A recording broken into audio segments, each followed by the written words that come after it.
안녕하세요. 책 읽는 생각부자입니다. 새해가 시작되고 겨울은 한껏 그 위세를 떨치고 있네요. 건강하시고 평안하시길 빌며 오늘의 책 소개합니다. 에카르트 톨레의 삶으로 다시 떠오르기입니다. 지난 시간 어떻게 살 것인가에 대한 물음에 이어 삶을 제대로 마주하려는 깊은 소망이 담긴 또 하나의 책입니다. 에고와 집착에서 벗어나 진정한 자신과 마주할 때 개인의 성장을 넘어 새로운 세상으로 나아가는 출발점이 될 수 있다고 저자는 이야기합니다. 류시아님의 소개글을 시작으로 책 속으로 들어가 보겠습니다. 톨레의 첫 번째 저서 지금 이 순간을 살아라. 더 파워 오브 나우는 생각과 감정을 자신이라고 여기는 인간의 근본적인 착각을 다룬 책입니다. 2005년 한층 깊어진 통찰력을 담은 삶으로 다시 떠오르기 A New Earth는 모든 고통과 불행의 원인인 자기 자신이라는 감옥에서 걸어나와 나는 누구인가 깨닫고 진정한 삶으로 다시 떠오르는 것을 주제로 하는 책입니다. 대부분의 사람들은 자신의 생각과 감정 속에 갇힌 채 삶 전체를 보냅니다. 우리는 모두 감옥 속으로 태어나죠. 이 감옥은 꿈꾸는 것과 같은 상태입니다.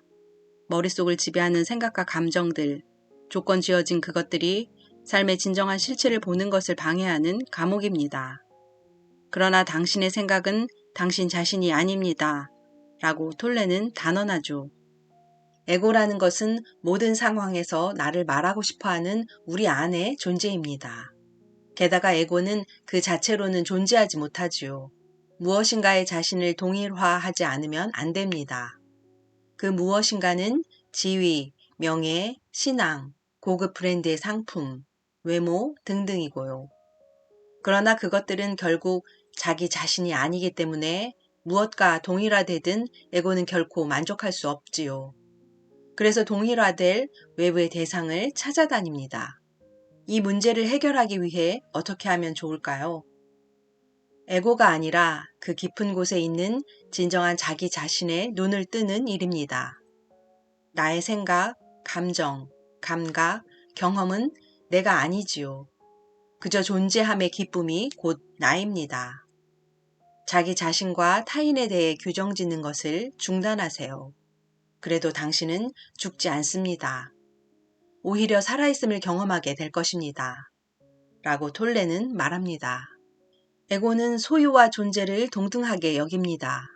나는 소유한다. 그러므로 존재한다. 더 많이 소유할수록 우리는 더 많이 존재한다고 믿지요. 에고는 비교를 먹고 삽니다. 다른 사람에게 어떻게 보이는가가 자신이 스스로를 어떻게 보는가를 결정하지요. 그러나 외부의 대상들 속에서 자신을 찾는 것은 언제나 실패로 끝납니다. 에고의 만족은 수명이 짧고 우리는 더 많은 것을 찾고 계속해서 사고 소비하지요.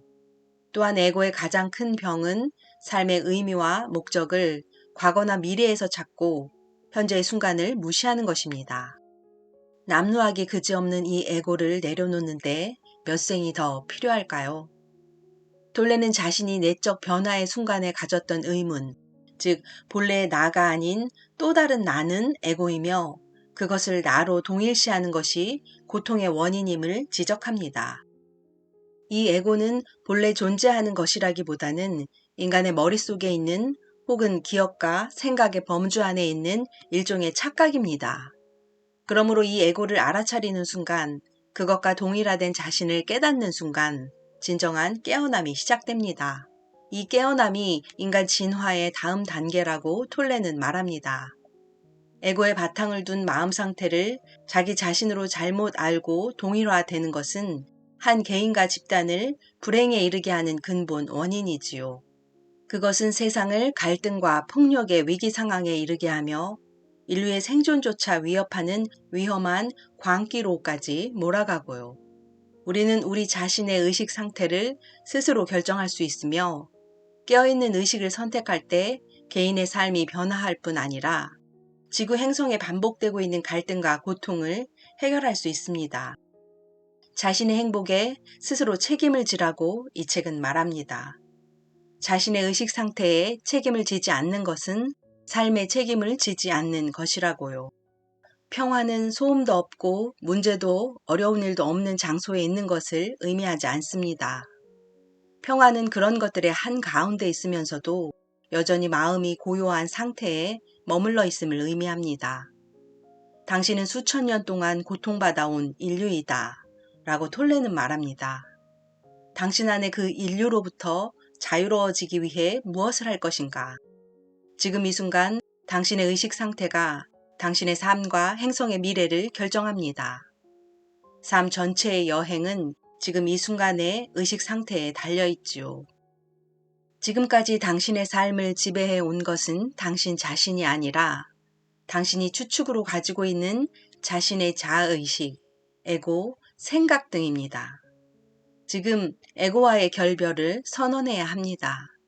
그것이 삶으로 다시 떠오르는 길이고 새로운 지구로 향하는 길입니다. 영적 깨어남은 이제 선택이 아니라 진화의 필수이지요. 꿈에서 깨어나는 것이 인간 의식의 목표입니다. 꿈에서 깨어날 때 에고가 창조한 삶의 드라마는 막을 내리고 아름답고 경이로운 삶이 다시 등장합니다. 아무리 깊이 숨어있든 아무리 주저하든 당신 내면의 구도자가 살고 있다면 이 책은 특별한 선물입니다. 마음에서 만들어내는 허구에서 벗어나 거짓된 나에 가려져 있는 나는 누구인가를 찾는 일, 그리고 신과 진정한 힘이 존재하는 유일한 장소인 지금 이 순간으로 돌아오는 일, 그러한 일 없이는 행복은 불가능합니다. 가장 위대한 예술은 나를 내려놓는 일이지요. 생각에 지배되는 삶이 아니라 자신의 내면에서 생각보다 더 깊은 차원을 발견하는 일입니다. 우리는 이곳에 한계를 경험하기 위해 있을 뿐만 아니라 한계를 뛰어넘기 위해 있습니다. 한상의 자아. 나라는 단어는 그것을 어떻게 사용하는가에 따라 가장 심각한 오류가 될 수도 있고 가장 심오한 진실이 될 수도 있습니다. 일반적인 쓰임새에서 이 단어는 파생어인 나를, 나에게, 나의, 나의 것, 나 자신 등을 포함해 가장 빈번하게 사용되는 단어 중 하나이지요. 뿐만 아니라 가장 오해를 불러일으키는 단어이기도 하고요. 보통의 일상적인 용법에서 나에는 원천적인 오류, 즉 자신이 누구라는 잘못된 인식과 환상에 불과한 정체성이 담겨 있습니다. 이것이 에고입니다. 당신이 나라고 말할 때 보통 그것이 의미하는 것은 진정한 당신이 아닙니다. 부모의 성대가 만들어내는 일련의 소리가 자신의 이름이라는 것을 알게 되면 그 단어는 머릿속에서 하나의 생각이 되고 아이는 그것을 자신과 동일시하기 시작하죠. 이 단계에서 어떤 아이는 잔이는 배고파요 라고 말하듯이 자신을 3인칭으로 표현합니다. 머지않아 아이는 나라는 마법의 단어를 배우고 이미 자기 자신과 동일시하고 있는 이름과 똑같이 사용하기 시작하지요. 이어서 다른 생각들이 이 나라는 생각과 합쳐지고요. 그 다음 단계는 나의 일부로 보이는 것을 지칭하는 나의, 나의 것이라는 생각입니다. 이것은 바깥의 물건과 자신을 동일화하는 일이지요. 즉 물건에, 엄밀히 말하면 물건에 해당하는 자신의 생각에 자아의식의 옷을 입힘으로써 물건으로부터 자신의 정체성을 이끌어내는 것입니다. 나의 장난감이 부서지거나 빼앗기면 강렬한 고통이 일어나지요. 고통스러운 것은 그 장난감 자체가 가진 가치 때문이 아닙니다. 아이는 어쨌든 곧 그것에 대한 흥미를 잃고 다른 장난감과 물건으로 관심이 옮겨갈 것입니다. 아이의 고통은 나의 것이라는 생각 때문에 옵니다.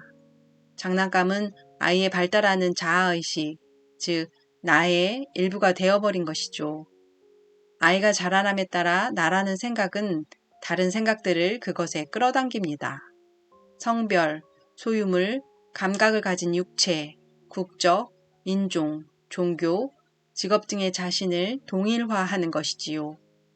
그 밖에 나가 동일화되는 것은 어머니, 아버지, 남편, 아내 등의 역할, 축적된 지식이나 의견, 좋아하는 것과 싫어하는 것, 그리고 과거에 나에게 일어난 일들입니다. 과거에 일어난 일들의 기억은 나와 나의 이야기로서 나의 자아의식을 다시 한번 규정해 주지요. 이것들은 사람들이 자신들의 정체성을 이끌어내는 수많은 것들의 일부에 불과하고요.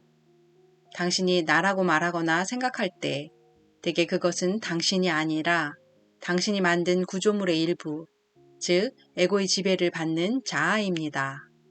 이것을 깨달은 후에도 당신은 여전히 나라는 단어를 사용하겠지만 그때 그것은 당신 안에 훨씬 깊은 곳으로부터 나올 것입니다. 대부분의 사람들은 여전히 끊임없는 마음의 흐름을, 대부분 무의미하게 반복되는 강박적인 생각들을 자신과 완전히 동일시합니다. 이 사고 과정과 그것에 뒤따르는 감정으로부터 분리된 나는 없지요. 영적으로 무의식적이라는 의미가 이것입니다. 생각과의 동일화에서 벗어나 한순간이라도 자기 마음의 내용물로부터 그 배후에 있는 알아차림의 존재로 정체성 전환을 경험한 적이 있는 사람은 그 경험을 결코 잊지 못합니다. 에고의 내용물과 구조. 에고의 지배를 받는 마음은 과거에 의해 완전히 조건지어져 있습니다. 그 조건지어짐은 내용물과 구조이고요. 장난감을 빼앗겨 심한 고통에서 우는 아이의 경우 이 장난감은 내용물에 해당합니다. 그것은 다른 장난감이나 물건 같은 또 다른 내용물의 대체가 가능하지요. 당신이 자신과 동일화하는 내용물은 주위 환경, 성장 배경, 그리고 둘러싼 문화에 따라 조건지어집니다. 아이가 부자이든 가난하든 그 장난감이 나무로 만든 동물 같은 것이든 정밀한 전자제품이든 잃어버렸을 때 오는 고통은 차이가 없죠. 왜 그런 극심한 고통이 일어나는 걸까요? 그 이유는 나의 라는 단어에 숨어 있으며 이것은 구조적인 문제입니다. 대상과의 연결을 통해 자신의 정체성을 강화하고 싶어하는 무의식적인 강박관념은 에고의 지배를 받는 마음의 구조에 단단히 박혀 있습니다. 나의 장난감은 훗날 나의 자동차, 나의 집, 나의 옷 등이 되지요. 나는 물건들 속에서 나 자신을 찾으려 하지만 결코 완전하게 성공하지 못하며 결국 그것들 속에서 나를 잃어버리는 결과로 끝이 납니다. 이것이 에고의 운명이지요. 사람들은 제품을 사는 것이 아니라 자신의 정체성을 높여주는 상품을 사는 것입니다. 당신이 자신과 동일시하는 그것들은 모두 에고의 내용물과 관련된 것이지요. 반면에 무엇인가와 동일화되려는 무의식적인 강박 심리는 에고의 구조와 관계가 있고요. 역설적이게도 이른바 소비 사회를 계속 유지시키는 것은 인간이 물건에서 자신을 찾으려는 시도가 매번 실패로 돌아간다는 사실입니다. 에고의 만족은 오래 지속되지 않기 때문에 당신은 계속해서 더 많은 것을 찾고 계속 사고 소비합니다. 에고가 사물과 동일화되면 사물에 대한 집착과 강박관념이 생겨나고 그것으로부터 우리의 소비사회와 경제구조가 만들어집니다. 이곳에서는 발전의 유일한 측정, 기준이 언제나 더 많이이지요. 더 많이와 끝없는 성장을 위한 이 억제되지 않는 분투 노력은 하나의 기능장애이고 질병입니다. 자기 본래 존재의 삶을 더 이상 느낄 수 없게 되면 인간은 물질로 삶을 채우려 하기 쉽습니다. 소유라는 환상. 마음이 가난한 사람은 복이 있으니 하늘나라가 그들의 것이다. 라고 예수는 말했습니다. 마음이 가난하다는 것은 무엇을 의미할까요? 마음에 아무런 짐도 없고 무엇과도 동일화되지 않는 것이지요. 그러한 사람은 어떤 사물에서도 또한 자아의식과 관계된 어떤 개념에서도 정체성을 찾지 않습니다. 그리고 하늘나라는 무엇인가요? 그것은 단순하지만 심오한 존재의 기쁨입니다. 그 기쁨은 무엇과 동일화되는 것을 멈추고 마음이 가난한 자가 되었을 때 찾아옵니다. 그러므로 동양에서든 서양에서든 오래전부터 영적 수행으로 모든 소유를 부정해 왔습니다. 그러나 소유를 포기한다고 그것만으로 자동적으로 에고로부터 자유로워지는 것은 아닙니다. 에고는 그 즉시 자신의 생존을 지키기 위해 동일화될 또 다른 무엇인가를 찾을 것입니다. 예를 들어 자신은 물질적 소유에 대한 관심을 초월한 위대한 사람이며 다른 사람보다 더 많이 영적이라는 정신적인 자기 이미지에서 정체성을 찾을 것입니다. 모든 소유를 버렸지만 억망장자보다 더 큰 에고를 가진 사람들이 있지요. 한 가지의 동일화를 벗어던지면 에고는 재빨리 다른 것을 찾아냅니다. 결국 에고는 자신의 존재를 입증해줄 무엇인가가 있는 한 그 무엇과 동일화되든 궁극적으로는 상관하지 않지요. 소비 문명을 비판하거나 사유재산에 반대하는 것도 소유화의 동일화를 대신하는 또 다른 형태, 다른 정신적 입장입니다. 자신은 옳고 다른 사람은 틀리게 만드는 것은 에고 지배적인 마음의 주된 방식 중 하나이며 무의식의 주된 형태이지요. 다시 말해 에고의 내용물은 변할 수 있지만 에고를 계속 살아있게 하는 마음 구조는 변하지 않습니다. 에고는 소유와 존재를 동일시하는 경향이 있습니다. 나는 소유한다, 고로 존재한다. 그리고 더 많이 가질수록 자신이 더 많이 존재한다고 믿습니다. 에고는 비교를 통해 살아가지요. 다른 사람에게 어떻게 보이는가가 스스로를 어떻게 보는가를 결정짓습니다. 어떻게 하면 물질에 대한 집착을 내려놓을 수 있을까요? 그런 것은 시도조차 하지 않는 것이 좋습니다. 그것은 불가능한 일이지요. 물질 속에서 자신을 찾으려고 하지만 않는다면 물질에 대한 집착은 저절로 떨어져 나갑니다. 그때까지는 자신이 물질에 집착하고 있음을 알아차리는 것만으로도 충분하지요. 집착이 있음을 알아차림이 바로 나 자신이다. 그것이 의식 변화의 시작입니다. 모든 이해를 넘어서는 평화. 많은 사람들이 삶의 어느 시점에서 상실을 겪고 그 결과 새로운 차원의 의식을 경험합니다. 소유물 전부를 잃은 사람도 있고 자식과 배우자, 사회적 지위, 명성, 신체적 능력을 잃은 사람도 있지요. 경우에 따라서는 자연재해나 전쟁으로 한꺼번에 모든 것을 잃어 아무것도 남지 않은 자신을 발견하는 사람도 있습니다. 우리는 이것을 한계 상황이라고 부를 수 있지요. 무엇과 동일화되어 있었든 무엇에 자아의식을 부여하고 있었든 그것들은 사라져버렸습니다. 그런 후에 갑자기 설명할 수 없는 이유로 처음에 느꼈던 고뇌와 극심한 두려움이 사라지고 현존, 즉 이 순간의 존재함에 신성한 느낌, 깊은 평화와 평안, 두려움으로부터의 완전한 자유가 찾아옵니다. 동일화될 대상이 아무도 남아있지 않을 때 당신은 누구입니까? 당신 주위의 형상이 사라지거나 죽음이 다가올 때 당신의 존재감, 나의 있음의 느낌은 형상과의 얽힘으로부터 자유로워집니다. 물질에 갇혀있던 영혼이 자유로워지는 것이지요. 당신은 자신의 진정한 정체성을, 형상을 초월한 것으로서, 만물에 편재한 현존으로서, 모든 형상과 모든 동일화 이전에 있는 순수한 있음으로서 자각하게 됩니다. 자신의 진정한 정체성은 지금까지 동일화되어 온 그것들이 아니라 의식 그 자체임을 깨닫게 되는 것이지요. 그것이 신의 평화입니다.